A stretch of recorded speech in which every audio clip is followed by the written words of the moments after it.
আসসালামু আলাইকুম সম্মানিত ভিউয়ার্স, বরাবরের মতোই আপনাদের প্রতি আন্তরিক শুভেচ্ছা জানিয়ে আপনাদের জন্য দুইটা ট্রাক্টর, একই সাথে দুইটা ট্রাক্টর, একটা হচ্ছে কেস 55 আর একটা হচ্ছে স্বরাজের 855 আর কি, দুইটাই 55 হর্স পাওয়ার সেগমেন্টের গাড়ি। এখন কথা হচ্ছে দুইটা গাড়ির যেটা পছন্দ হবে সেটাই আপনারা দেখবেন, শুনবেন, যাচাই বাছাই করবেন। মুফাসসির ভাই সরাসরি মহাজন পক্ষ কেস গাড়িটার বিষয়ে বলেছেন 19-এর গাড়ি, ইঞ্জিন আনটাচ, গিয়ারবক্সের কিছু কাজবাজ হয়েছে আর কি, ইঞ্জিন সম্পূর্ণ আনটাচ। আর গাড়িটার দরদামের বিষয়টা 4,30,000 ট্রলি সহকারে চাওয়া দাম, এটা আলোচনা সাপেক্ষে 4,30,000 টাকা।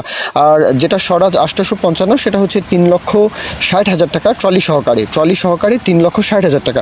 আমি বিস্তারিত ইনফরমেশন দিয়ে দিয়েছি, দুইটা গাড়ির কোথাও কোনো কাজবাজ নেই। আপনারা দেখবেন, যাচাই বাছাই করবেন। আসতে হবে কিশোরগঞ্জের মিঠামইন, কিশোরগঞ্জ জেলা মিঠামইন উপজেলা, কিশোরগঞ্জ জেলা, কিশোরগঞ্জের মিঠামইন। দেশের যে কোনো প্রান্ত থেকে, যে কোনো অঞ্চল থেকে, যে কোনো জেলা উপজেলা থেকে চলে আসবেন। বিশেষ করে আপনারা যারা ময়মনসিংহ ডিভিশনের আশেপাশে রয়েছেন, আপনারা স্বরাজের 855, কেস 55 এই অঞ্চলে একটু বেশি চাহিদা সম্পন্ন, আপনারা চাইলে আসতে পারেন। এখন বাদবাকি বিষয় যাচাই বাছাই করার থাকলে সেটা আপনারা মুফাসসির ভাইয়ের নাম্বারে কথাবার্তা বলবেন। মূল কথা শেষ। এখন কেউ যদি বিজ্ঞাপন দিতে চান, আমাদের চ্যানেল পেজের মাধ্যমে আপনাদের ট্রাক্টর, রোটার, ট্রলি সহ যে কোনো গাড়ির বিজ্ঞাপন দিয়ে বিক্রির ব্যবস্থা করতে পারেন ইনশাআল্লাহ। এ পর্যন্তই। আসসালামু আলাইকুম।